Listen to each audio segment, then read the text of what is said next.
और इस बीच बड़ी खबर संभल से मिल रही है। मंत्री संजय निषाद का राहुल पर बड़ा हमला। राहुल गांधी राष्ट्र विरोधी भाषा बोलते हैं। राहुल गांधी आतंकवादियों से भी मिल सकते हैं। आतंकवाद को सबसे ज्यादा बढ़ावा कांग्रेस ने दिया है। संविधान की लुटेरी है कांग्रेस पार्टी। अखिलेश पर भी संजय निषाद ने हमला बोला। ये लोग माफिया की कब्र पर जाकर फातिहा पढ़ा करते हैं और ऐसे लोग मठ और साधु संतों का क्या सम्मान करेंगे।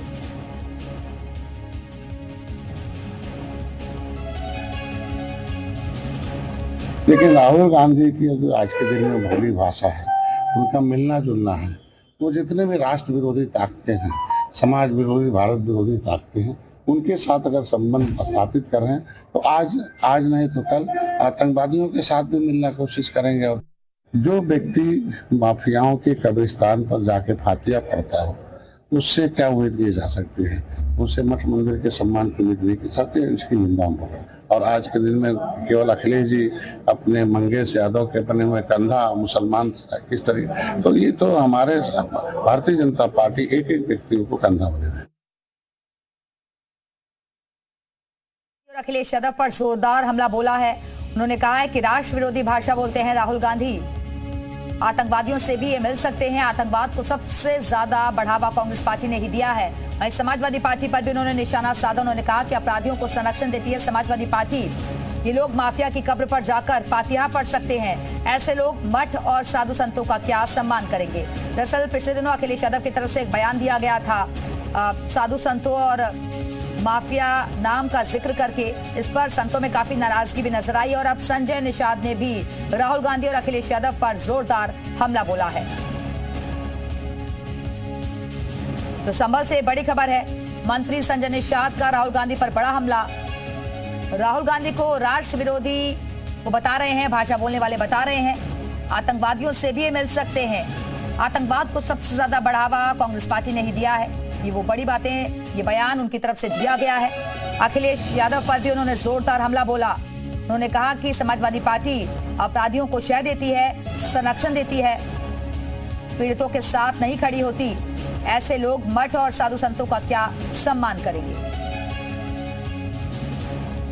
तो मंगेश यादव के एनकाउंटर के बाद इस पर अखिलेश यादव लगातार सवाल खड़े कर रहे हैं।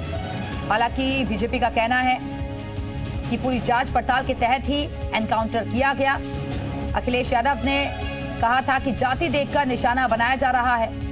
इस पर बीजेपी लगातार पलटवार भी कर रही है।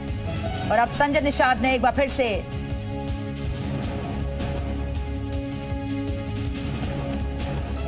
और कांग्रेस प्रवक्ता सूर्यकांत धस्माना जी इस वक्त हमारे से जुड़ गए हैं। धस्माना साहब, ये जो संजय निषाद जी कह रहे हैं, वो कह रहे हैं कि राष्ट्र विरोधी भाषा बोलते हैं राहुल गांधी और अगर वक्त पड़े तो वो आतंकवादियों के साथ भी मिल सकते हैं।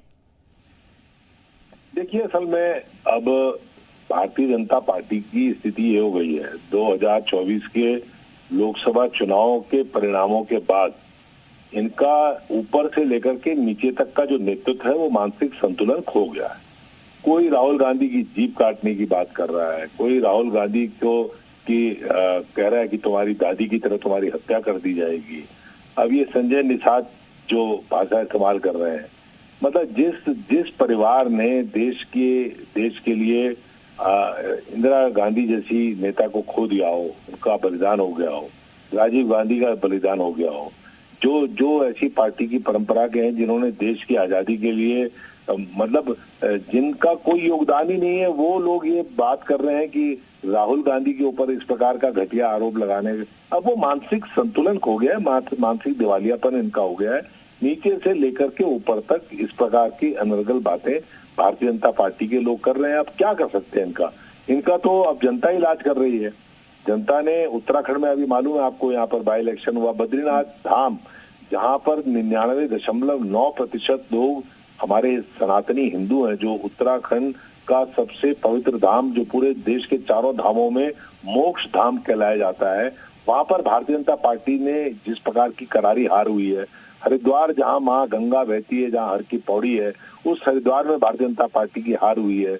तो पूरे देश के अंदर जो उनका हाल और दुर्गति हो रही है, उससे बौखला करके ये इस तरह के कांग्रेस के उपाध्यक्ष सूर्यकांत धस्माना साहब हमारे से जुड़े, जो कि कह रहे हैं कि बेवजह की बयानबाजी संजय निषाद की तरफ से की जा रही है।